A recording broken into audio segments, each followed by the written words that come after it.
Lovely. So, hello, Juliette Bryant. Lovely to be chatting with you on Wise Women weekdays. Thank you for joining me. Thank Um, you for having me. you're very welcome. You look very well, actually. Um, just getting over Christmas and the New Year. Did you Yeah. have a good time? Oh, it was beautiful. We had a very calm, relaxed time, just our family, and it was really lovely just to, for me it's that solstice is that time of going within, Yes, and we fight that so often in society by having to be busy for Christmas. And yes. for me, honoring that solstice and going within is really important. So we just had beautiful time together at home, which was really nice. Because it is a hibernating time, isn't it? The trees hibernate and the animals hibernate, and like you say, we go out and party, but and I think we feel obliged to go out and do stuff, but it is really a time for introspection and yeah, regrowth. So, Juliet, tell me a little bit about you. What is your background, basically? So I first started out life as an actress. I trained as a classical actress in London, and then I got quite disillusioned. At the same time as really training in acting, I trained in healing. When I was a teenager, I studied Reiki and then crystal healing, and it was something I always did, but then moved away from it. Basically, I learnt healing to try and heal my mother who had multiple sclerosis. She got that when I was 8. And when I was 14, I went into a bookshop in Florida where I was living, and this woman stopped me and she said, "Can I see your hands?" And I said, "Yeah." And she said, "You got the sign of a healer." I said, "Okay." And just before that, this book fell out, which was called Essential Reiki. It literally fell off the shelf at me. And she said, "I need to teach you how to heal, because at the moment, what you're doing is you're using your energy as opposed to channeling energy." And she said, "And you're using it on your mother. And then what's happening is you're becoming very drained because you're using your life force." And I looked at this woman in stunned silence, because that's what I'd been doing. My mum wouldn't be able to talk, she'd lose her voice. And so I'd put my hands on her throat, and my hands would get all hot, and then she'd be able to talk for the rest of the day. And I'd be left really tired. Um, and I had no idea what I was doing. So this woman then taught me Reiki in exchange for me working in this bookshop. Um, so that was kind of my entrance into healing. I as I grew up, I was very psychic. I could see ghosts and feel things in buildings and all of that kind of jazz. So it was quite hard sometimes being so open and kind of empathetic. But my mum was very aware of all of it, and so she kind of guided me on what I was doing, really, a little bit with it. But when I was 21, she died. Mm. And I stuck my fingers up to it all, and I was like, well, healing obviously doesn't work. It's all a load of rubbish. So I'm not going to do it ever again. And, you fight against something, and it just keeps coming up and keeps presenting itself and keeps presenting itself. And that's what happened with healing, just kept showing up until I went, you know what, I have to follow this more. I have to look into this, because there's something that is constantly coming up that's pulling me to look into the kind of mysteries of the world, the mysteries of life. And acting, I'd become quite disillusioned with, because it's a horrible industry. Is Really. why? I mean, were you? Did you have a job? Were you actually acting? Did you? You were? Yeah, you had succeeded Yeah. in that as a So career. so I when I left drama school, I went to drama school over here, and my first production out of drama school was at the National Theatre. And then uh, I mean, that was amazing. I loved being on the stage. That was such a beautiful thing. I loved the interaction between the audience and um the actors. And what I felt in the core of my being was that there was this exchange that was happening. As an actor, you feed off the energy that the audience is giving you, and you use that to then deliver energy back to them. So an exchange. Yeah. Exactly. And what I felt more and more as I kind of got into it all was that this is the medium for incredible healing potential. Because if you're there and you're channeling the divine, you're connected to the collective consciousness, whatever you want to call it, the earth, that higher wisdom, and you're tuned into that and you're aligning with that, then what you can do is you can feed off the energy of the audience's needs and create this beautiful healing space through art, through acting, through improvisation, to be an amazing space for transformation. And that's still my vision. I'm not sure how it's going to play out, but I feel that in my core. And I have since I was in my 20s, this desire for to use my gifts with acting and Mm. healing together. Um, but you know, the auditions, the backstabbing, the kind of bitchiness of the industry, and what work I was getting was a lot of corporate videos and commercials and things like that. And I wanted to be a classical actress, you know. On the stage, yeah, doing your Shakespearean bits and bobs. Exactly. Mm. Although after listening to Alan of Salisbury, you know, and others talk about Shakespeare and Mm. the play on words, I think, oh my gosh, what was I doing? But, you know, Mm.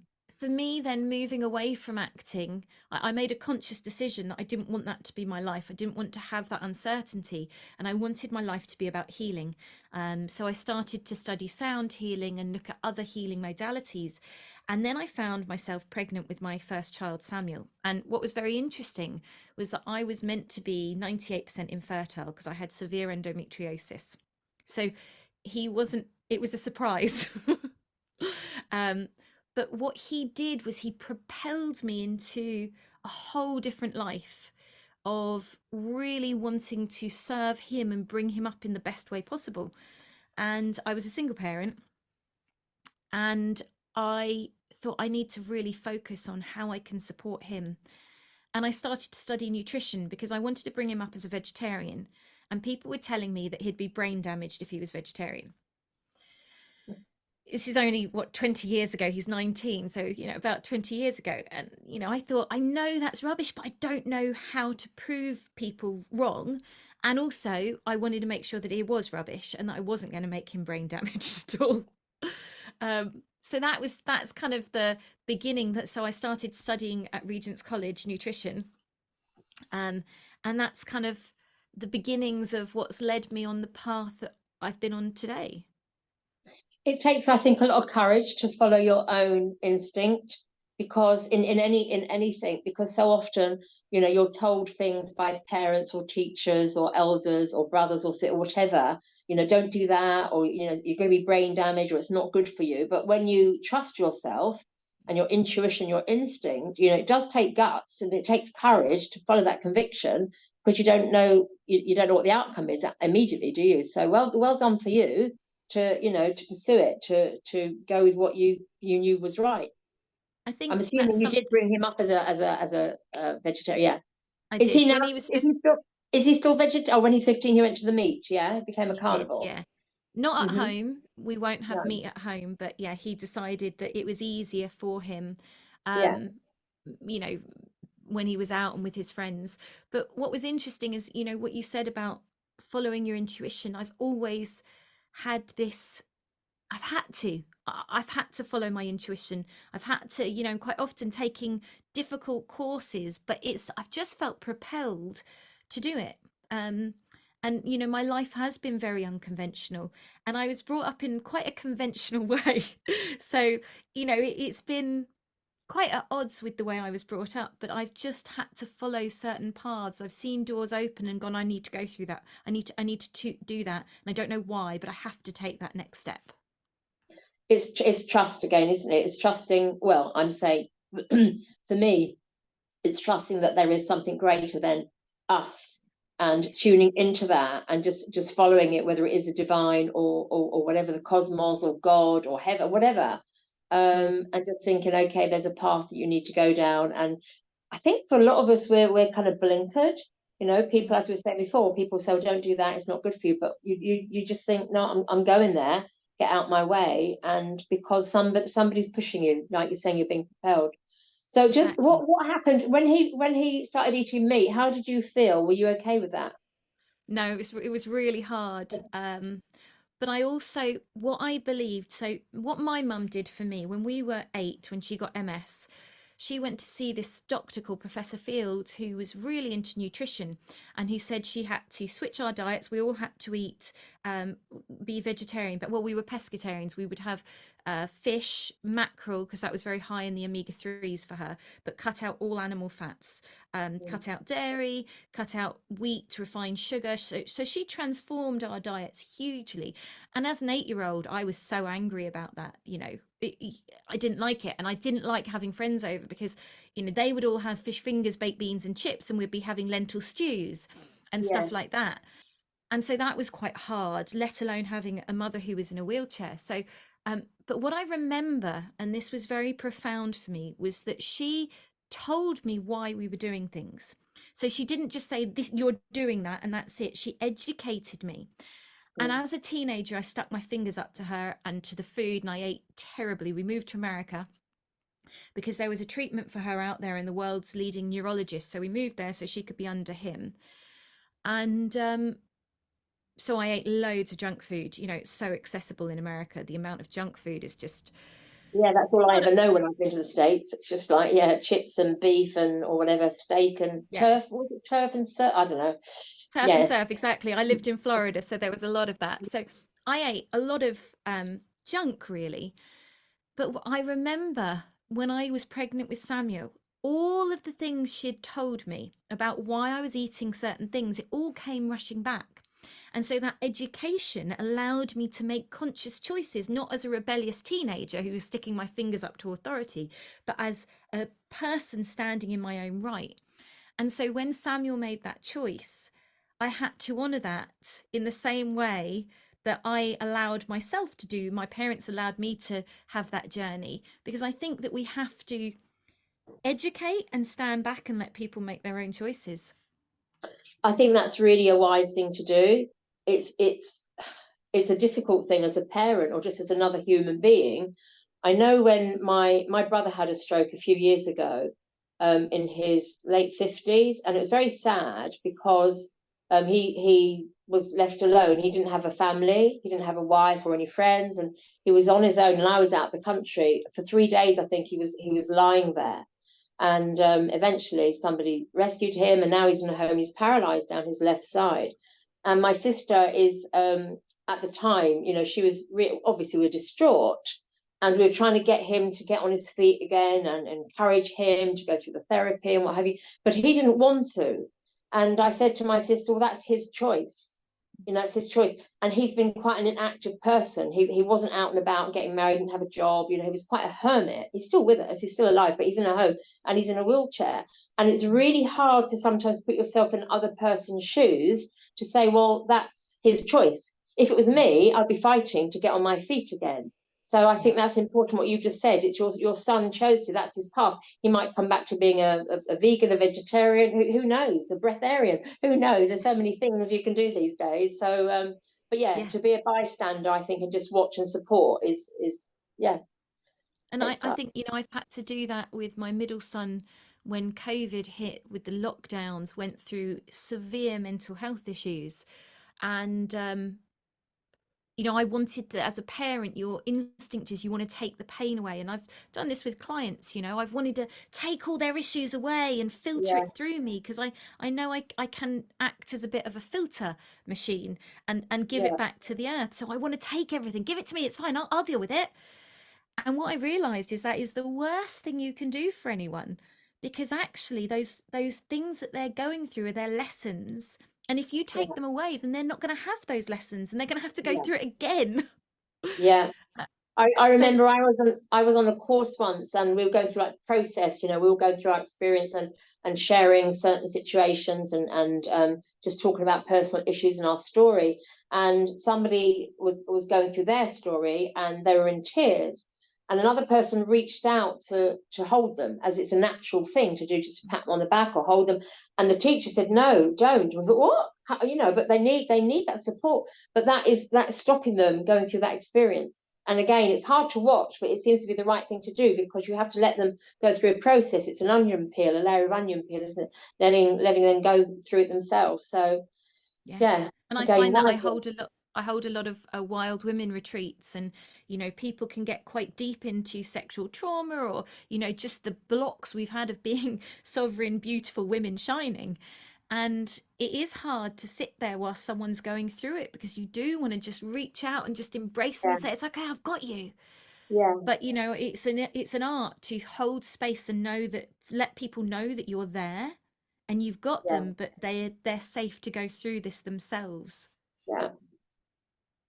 So moving on from that, you said about connection to the earth. I mean, the main thing now that you do, from what I know, is kind of working with plants, mainly mushrooms, in Yeah, a so health way. Yeah.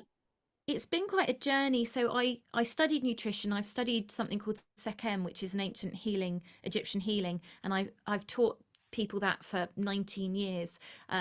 So my work, I was working with healing and nutrition as separate things.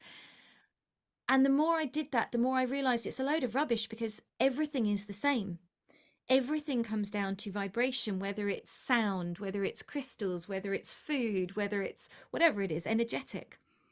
And so my work has slowly evolved to become a beautiful meld of kind of all of the things encompassed in one. So it's really about tuning into people and guiding them on the journey that they need to be on, wherever they're at, through whatever modality they need, but always incorporating the connection to the earth. For me, you know, this is the core message I have, is to guide people back into the earth, and through that people wake up to who they are. Because, you know, there's this saying, the Native Americans had this saying, it's called Watiko, which is the illusion of duality, the illusion of separation. And this is being forced on us constantly, that we are separate. We are all separate, separate from each other, separate from the earth, separate from the trees, the plants, the mushrooms, animals, etc. And what I've really felt more and more as time has gone on and I've gone deeper into my work is that if we can reconnect into our power, which is the earth, and reconnect into our place in the grand scheme of everything, which is connected to everything, then so much falls aside. So many of our problems, so many of our issues, so many of our health problems, so much fear, doubt, anxiety, stress, all of these things which are causing physical health problems fall away, because we remember who we are. Mm. And for me, that is the core of the work I'm doing. And it, as I said, it takes different facets, but ultimately it's about re-engaging with the earth. And, you know, a lot of people go on about climate change and, you know, the earth's in trouble. The earth's not in trouble at all. The earth is doing great. You know, yes, there are creatures that are maybe going extinct because of different things happening on the earth, but ultimately the way to remedy all of those things going on is not to put in carbon taxes and green deals and all of this stuff to restrict our future and restrict us. What it is to get us out on the earth barefoot and listening. Get us growing food again, get us foraging food, get us watching the birds and the sunset and the sunrise. Because then what happens is you naturally want to be, when you remember you're part of the earth, you make different choices. It's so interesting what you're saying, and I totally agree with you. And I'm in Thailand, as I mentioned just a moment ago. I'm in Thailand, and your son's coming out on Sunday, which is a big thing.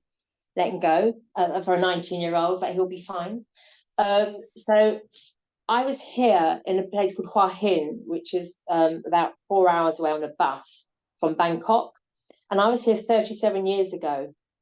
And I've come on holiday with my daughter and her boyfriend, and we've been down on the islands.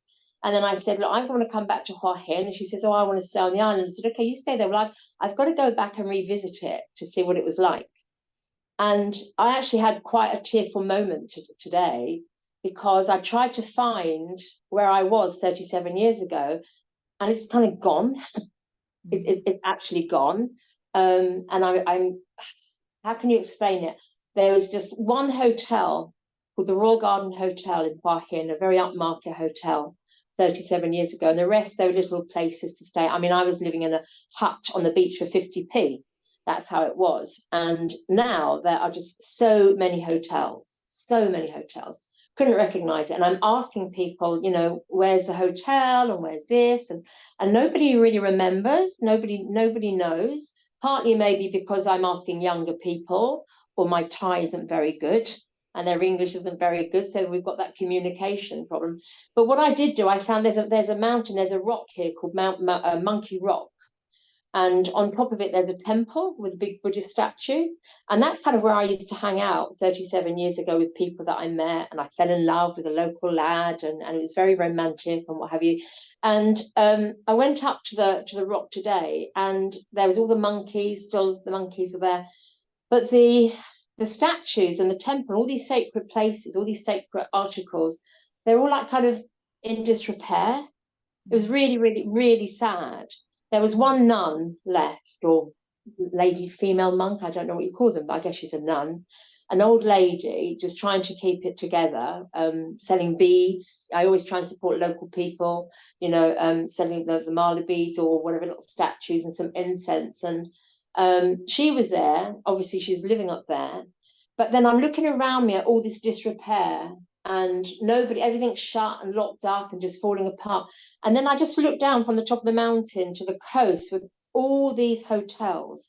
And I thought, wow, how the world is changing, because people come to Thailand and to other lovely countries, India, Costa Rica, South America. They come for the culture, they come for the experience, they come for the food and the weather, what have you. I think people come, especially Thailand, I would say, partly because of the culture.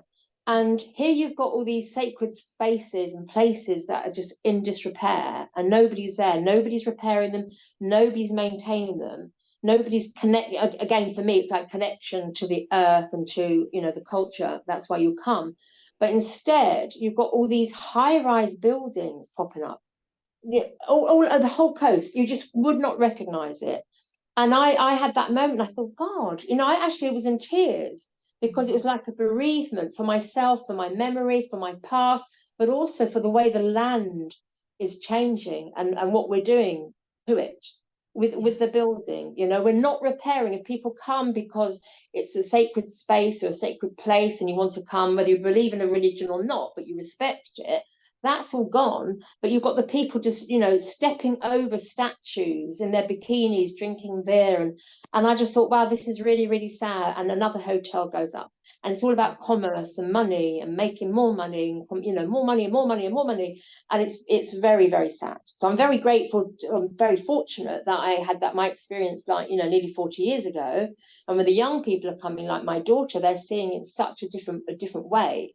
And that connection to the earth is so important, but then they're losing it, even from getting A to B with these phones. They're not mingling with people or getting lost and asking. They're all on their phones. Google Maps, turn left, or we'll be there in 2 minutes, and it's going to rain in 3 minutes. And that interaction has gone, so the experience has gone. And you can't explain it to the youngsters, because they're experiencing it the way they know, not the way it was. And we need to go back to how it was, in my opinion, to connect to the earth. Well, I think we're never going to go back to how it was, because we've moved past that, but we've got to find a different way to connect in again. And I think what's going to happen, my feeling, is that the young people will become disillusioned with what is going on, with the disconnection. And I'm seeing it more and more. Like my oldest boy, he was going to study law. He's taking his gap year. He's changed his mind. He's not studying law now. But he came to me recently. He's like, oh, I've heard about this breath work that you can do, and slowly these little things. Oh, Mum, did you hear about Shilajit? And I was like, yes, I know about Shilajit. And he's like, oh, it's amazing. Do we have any? I was like, yeah, I sell it, sweetheart. We've been getting it from India for years. But it was just amazing that, TikTok told him about Shilajit. So now he's interested. Yeah. And so I think that there are ways that the young people will come back to it, but it's finding a different routine. And I think, the fast-paced world, people can't keep up with that for too long. It burns them out. And then what they have to do is restore and repair. And the only way to do that is on the earth. And, when we are disconnected because of concrete, because of strip lights, because of all of these things that disconnect us, we start to get ill. The body actually starts to suffer.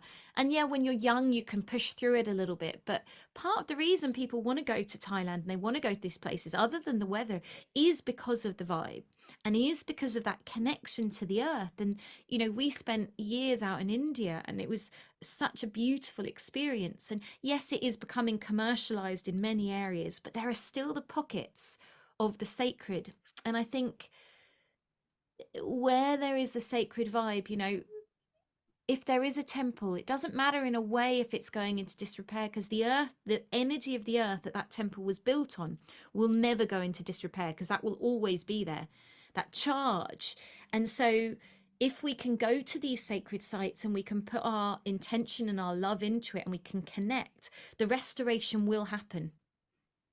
Maybe not in our lifetime, but it will. Well, no, I think that's beautiful words, and I think that's very true, because I think that that's a very valid point. I suppose I was just seeing it literally or objectively, watching people climb over bits of Yeah, temples and Buddhas on the floor with their beer, and I thought, well, that's kind of sad. But yeah, the actual land is sacred, because if you think about years gone by, churches were built on, you know, other places, weren't they? exactly. So yeah, And so things were you knocked still down have because. that energy, even Mm, though that thing is not there. It's like some of the sacred sites in this country, you know, you go to these stone circles and some of the stones are down and not in the right place, but the earth is still holding that and pulsing out. And yeah, what I found when I go to sacred sites, what the earth wants is people there celebrating.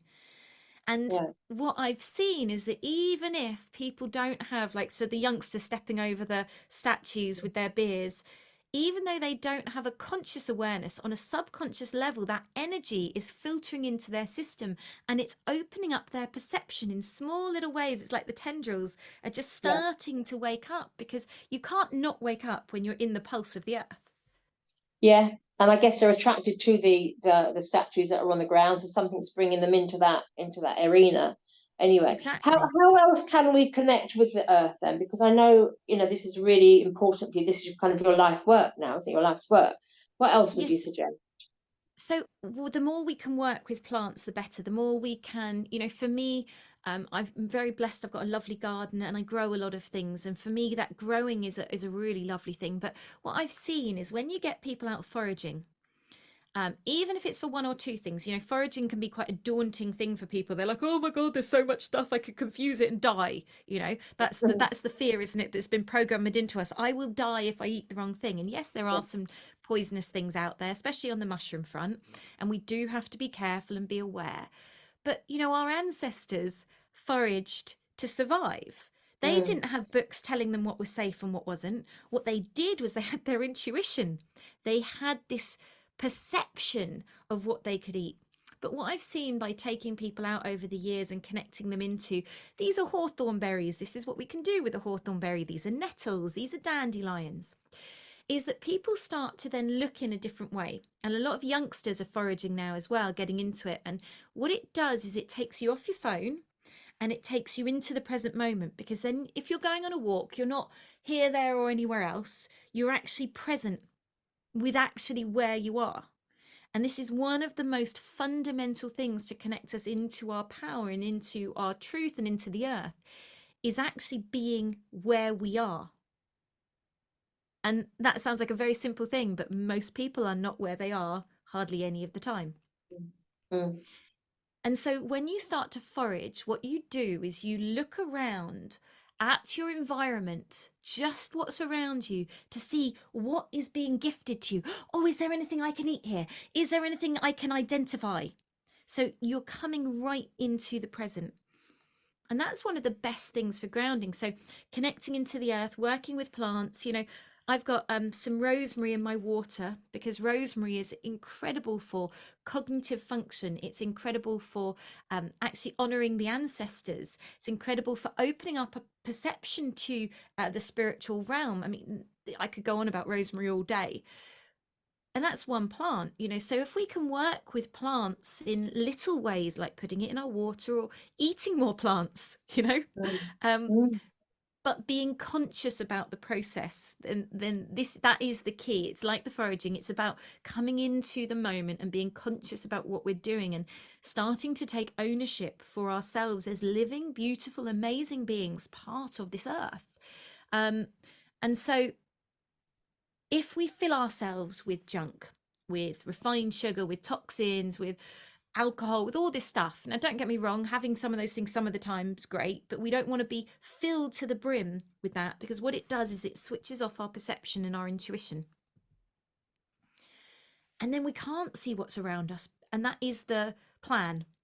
That's why all those things are out there. That's why they taste so incredible, because the plan is to keep us dumbed down. Yeah. But the more we can detoxify our bodies, the more we can eat amazing, delicious, living, fresh food, the more we can ground ourselves and connect to the earth, the more what you find is your energy comes back, your power comes back, and you have the ability to access ideas and inspiration that you didn't have when you were clogged up with junk. And that's so true, because you can feel it in your body. We are my biology teacher, Mr. Trinder, you are what you eat. And I think that is so true, because when you eat a load of nonsense, a load of rubbish, toxic food, it might taste quite nice at the time, but then you're in a slump, aren't you? You feel fat, uncomfortable, unhealthy, the energy's gone. Whereas if you eat something vibrant and alive, you feel that you're in tune with it. You're connected to it, because Yeah. again, we are all kind of connected, aren't we? We are nature, the plants are nature, and the animals. If you choose to eat animals, depending on that's another subject, isn't it? But Yeah. people want to eat animals. It depends how the animals have been raised, I guess. So Exactly. very, very Exactly. important. So just going back to the rosemary in your water. So what have you put? You haven't got a leaf there. What is it? An essential oil, Yeah, or no, what have you? I've actually just got, let's pull it out, a Oh, you sprig have. Okay. So you of will. So you will rosemary in there. have the rosemary as a plant. You can use essential oil. Rosemary essential oil is incredible. It's one of my favorites. Rosemary is probably one of my favorite plants, and I'm starting my plant wisdom mentorship, and the first plant we look at is rosemary. We're spending a whole month on diving into rosemary on a really deep level, and I chose it because it grows all year round. And what's so amazing is, in a lot of ancient traditions, rosemary was always by the back door and the front door. It was always used as a protection, because it's said to ward off negative energy or evil spirits. And so we have rosemary by every one of our doors. We've got 4 doors coming into our house, and every door has a rosemary plant by it. And it's actually quite handy, because whenever you want rosemary, it's really Grab a accessible. bit. Fantastic. Exactly. You Yeah. can put it in the bath. My oldest boy, when he plays football, he would come home and he would have an Epsom salt bath with fresh sprigs of rosemary in the bath, because he knew it helped his muscles, because rosemary Right. helps your muscles recover Yeah. quicker. So it's incredible. So so often we think about plants and we think about, oh well, it's this exotic plant from here, or it's cacao from, and it's all these things from the other side of the world. But we have some amazing medicine and plants in this country. Obviously you're in Thailand, so you're not in the same country, and Thailand's got some incredible plants. Wherever you are, there is this medicine that we can access that is just phenomenal. I was I'm coming back on Sunday, though I'm not living in Thailand, so I'll come back on Sunday. I'll wave to your son as he comes out. We'll do a cross for the place. I was in I'm showing off now, but last year I was in an island in Greece. Can't remember the name of it, Lefkada, and I went on a foraging walk with this old chap, very knowledgeable, and it was very interesting.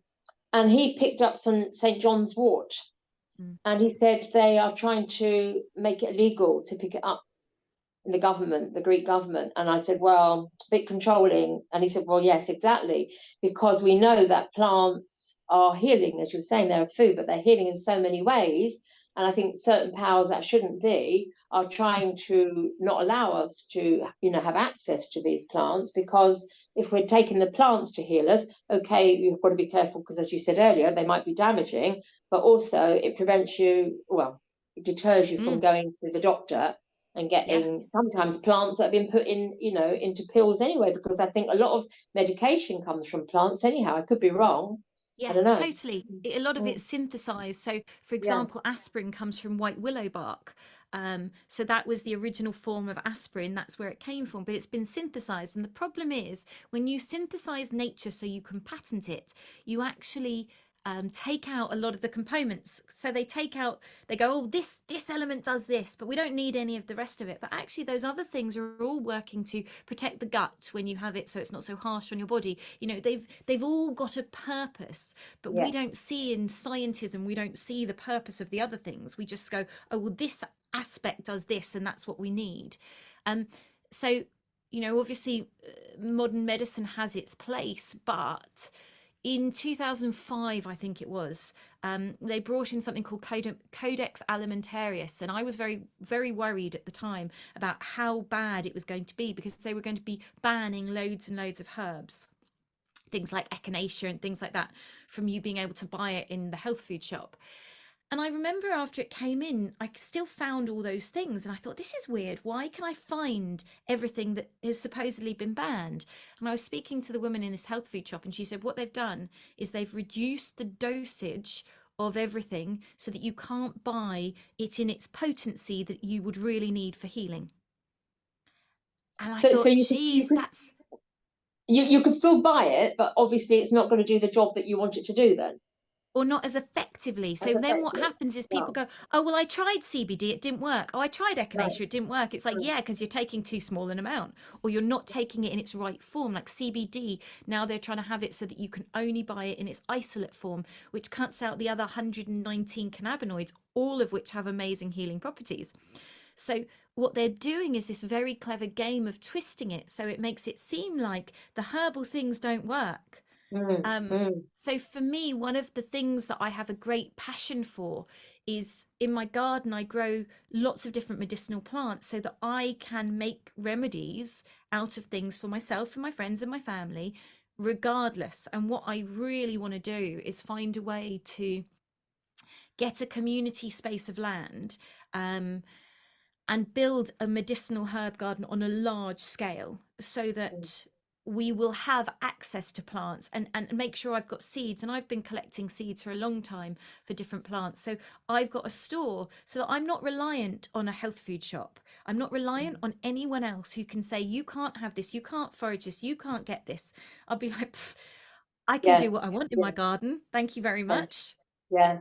And that's Excellent. part of the work that I'm doing. I really feel at the moment, the last few months, I've felt this real urgency in uh, guiding people into the earth. So I had a deep initiation as I was driving, in fact, into being, I felt like I was given this mantle of being an earth wisdom keeper. Yeah. What that meant to me was that I had been empowered by the earth to wake other people up to be earth wisdom keepers, to activate that, because we're all earth wisdom keepers. I'm not anything special. We all have this potential. And so what I felt happened in that moment was I was kind of initiated to step into my power, to help other people step into their power so that they can listen to the plants, so they can hear what the plants are telling them to use and how to use them. And not just how to use them in that science way of combine A with B and you get C, but actually listening, going, actually, how does this plant, what is this plant saying to me? Yeah. Does that make sense? Yeah, no, totally. Because you just made me think of two things. There's a friend of mine, I'd go to her house and her plants were literally taking over her front room. Literally, you'd go in there and the rubber plants would be up the wall and start going along the ceiling. It was like going into a jungle. And I'd say, Debs, what's going on with your plants? And she would never say anything. But I know she sings and talks to them. I know she does because she's now since told me, and I've done my own research, and that's why she had this relationship with the plants. And then on a course that I had gone on a healing journey, there I learned about the phantom plant. God, is that what the phantom plant syndrome? When you chop a leaf of a plant, the aura of that plant is still left if you've got the certain cameras. The same with us, if you've had a leg amputated, you will feel the energy of that leg if it's not been healed correctly. So yeah, plants are very important, and trees talk to each other, don't they? Through the roots, they move, and it's just absolutely fascinating when you start looking and doing the research. So it's a massive interplay that we have with the plants because we are all connected. We are all nature. I love it, and the It mushrooms is. and mycelium. I just love it. It is so fascinating. I think once Yeah, you start to kind of get into it, it's such an exciting thing. And what's so exciting about it is it's non-stop learning. Like you'll never stop. Once you start going into it, it's like a whole new world starts to yeah. unfold. And it won't ever stop unfolding because the plants and the trees are guiding us and teaching us. So there's always something new to learn. It's when I go for a walk. sometimes, and I see an old tree that has been there for centuries, like the yew tree, and I will go and connect. I might hug it, depends. But I do like to really connect and feel that energy of the tree, and I kind of ask it, what have you seen Yeah. over your lifetime? What has come and gone and come and gone? Because they Yeah. have been there longer than I have, and hopefully they'll be here a lot longer than than many of us. They have witnessed so much change on the Yeah. earth, and it's fascinating. So you're bringing this knowledge to the masses. You're trying to. You've got a little course that you just started online. Tell us about that. So it starts next week, and there's 2 spaces left if anyone is interested in joining. And it's a year-long program, and I'm really excited to do this over a year. It's something that I was quite nervous about because it's a long Mm, space of time to mm. hold people for. But I really felt now's the time, because if you journey over a whole year, then what happens is you really embed things into your system and you follow the cycle of the earth, which is so Yeah. important. So it's twice a month, the second and the fourth Tuesday of the month online.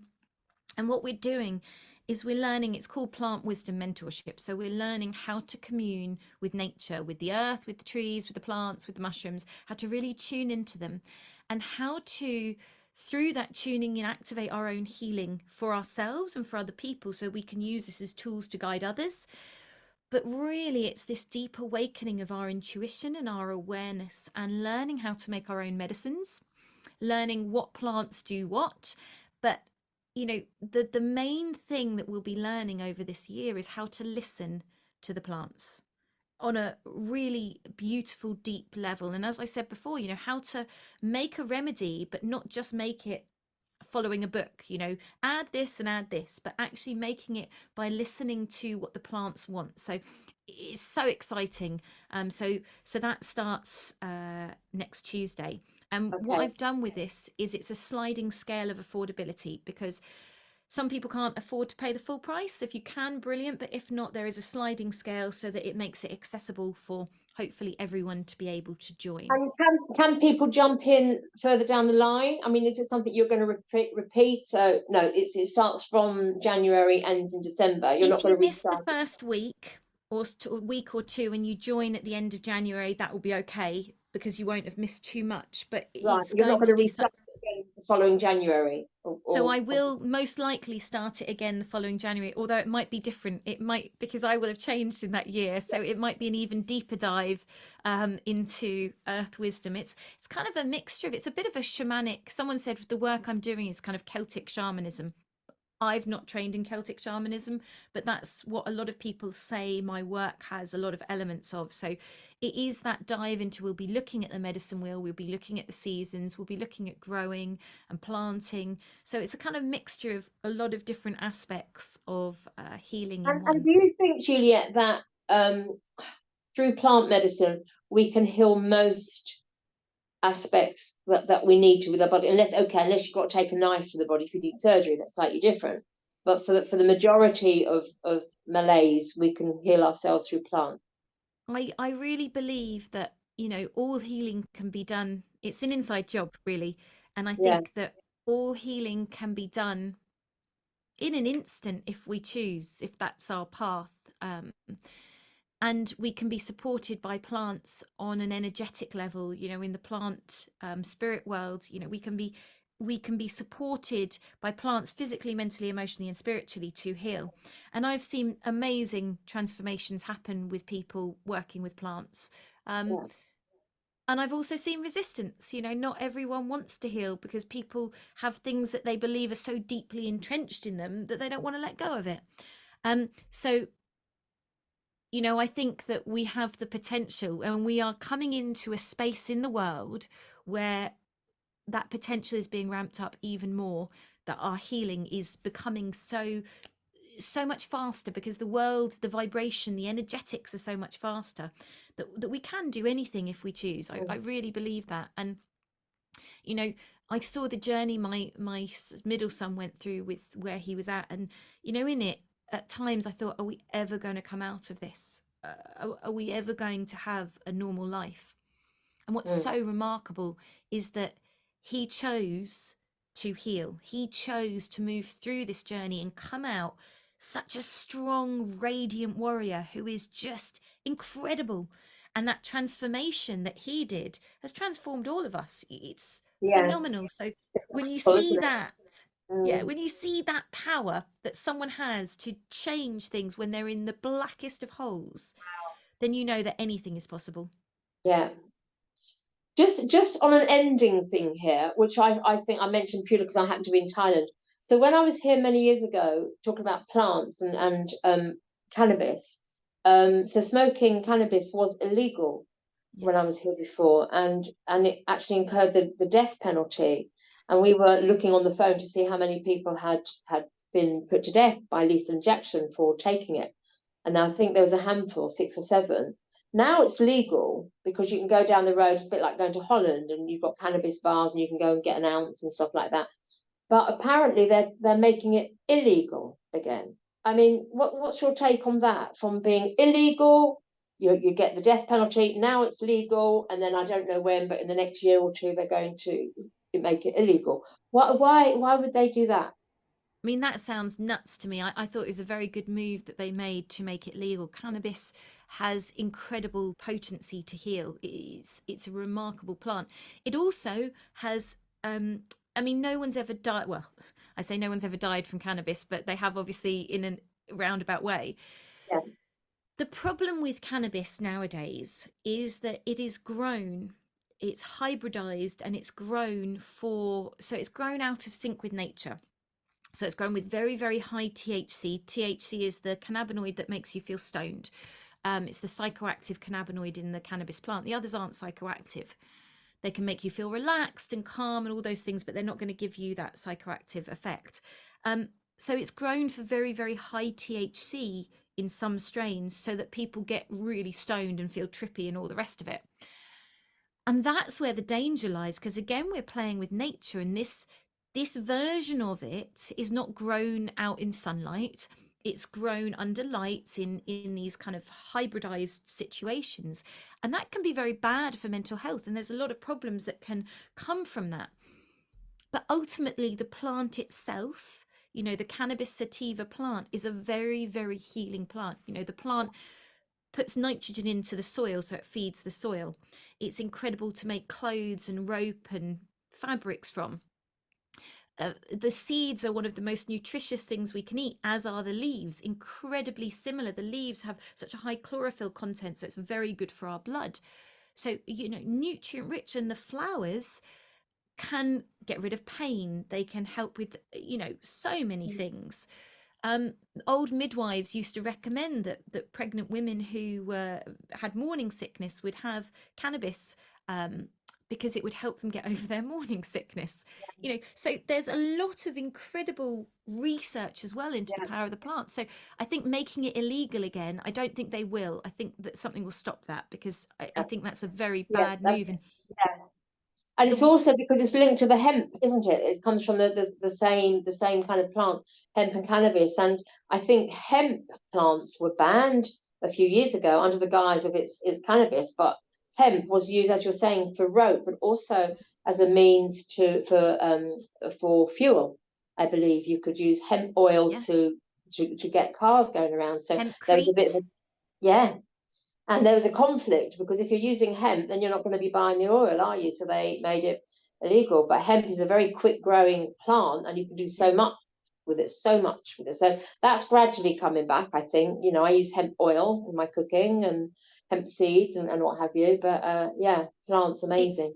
it's interesting. Back in the 1920s, I believe it was, hemp was used a lot. There was a big hemp Yeah, industry, yeah, and they were looking at hemp fueling cars, and they were looking at hemp. They would use hemp to make paper, but at the time they had a very laborious way of getting the hemp into to be worth using. And then they came up with a machine. I think it was called a decortikizer, something like that. Yeah. And it made the processing of the hemp really simple.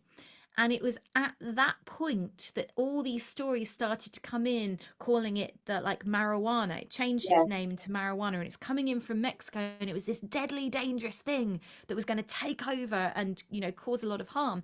And the reason that happened at that time was just after this machine was brought in, which would actually revolutionize the hemp industry and make it very easy for hemp to take over the paper, the cotton, you know, the fuel industry. yeah.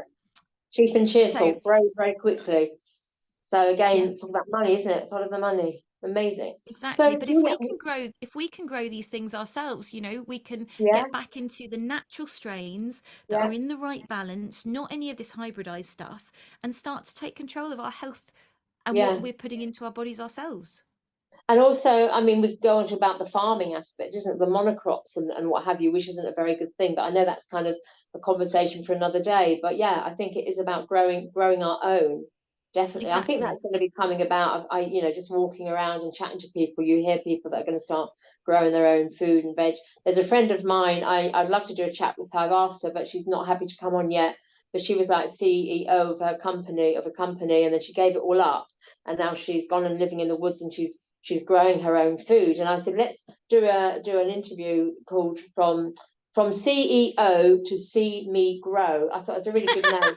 I I can't love get it. on it. But that's, you know, we've got involved with quite a few different permaculture projects, and I think the permaculture growing is the way to go, as opposed to the monoculture farming. The permaculture grows in all the layers in the different canopies, and you have lots of different things growing at once, so that you have this Yeah, supportive ecosystem, which is how nature is. So you're synthesizing what nature does, you're yeah, mimicking it to get the yeah, best results, and I think that is the way to go. yeah. And I think nature will sort us out at the end of the day, because we are nature. We're doing our bit, and people that are trying to do things with us, you know, nature will Exactly. sort Nature us out. will sort it all out. It And will. and as I said, you know, with the plant mentorship, it is starting next week. But if someone did want to come on, if you are interested in joining it for next year, you can put your details in on my website so that you're held in a waiting list for when the next course starts, or any other courses that I'm running. And so I'll put your details. So if anybody's got any questions, maybe they can come to you. I'll put your website and your details at the bottom. And thank you so much. I could carry on talking because it's so interesting, but I think we've done the hour. Yeah. And No, just to say thank to you. anybody that who is watching, if you have enjoyed this, then give us a thumbs up. Maybe subscribe to Wise Women Weekdays. And any comments for us or for Juliette, let us know. But in the meantime, yeah, Happy New Year to everybody. And thank you, Juliette, for sitting and chatting. Thank you. It was lovely. All right, you take Enjoy care. Thailand.